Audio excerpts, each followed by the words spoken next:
Unë nuk ndjehem mirë që çmimin do ta marr vetëm njëri nga ju, sepse e di që secili prej jush punoni shumë. Kështu që këtë çmim dua ta ndaj me nxënësit dhe kolektivin e shkollës Nejn Krashi Breznik në krye me drejtoreshën. Ngjarja e sotme është një dëshmi e vlerësimit tonë për punën tuaj. Si arsimtore me përvojë të gjatë në të gjitha nivelet e punës në arsim, e di mirë dhe e kuptoj thellë peshën dhe ndjeshmërinë që e ka puna juaj e çdoditshme.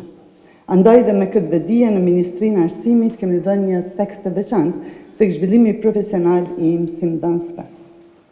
Vetëm në 3 vitet e fundit janë trajnuar gjithsej 16.959 mësimdhënës në 172 programe të ndryshme trajnimi, që nga trajnimet për kurikule deri tek trajnimet për programe themelore dhe plotësuese. Unë nuk ndjehem mirë që çmimin do ta marr vetëm njëri nga ju, sepse e di që secili prej jush punoni shumë. Një falënderim i veçantë shkon për nxënësit e shkollës, që besoj se fal rezultateve të tyre të treguara si në nivel shkolle, nivel komune, po ashtu dhe nivel shteti, unë kam marrë dhe tek ky çmim. Kështu që këtë çmim dua ta ndaj me nxënësit dhe kolektivin e shkollës Nejn Krashi Breznik në krye me drejtoreshën.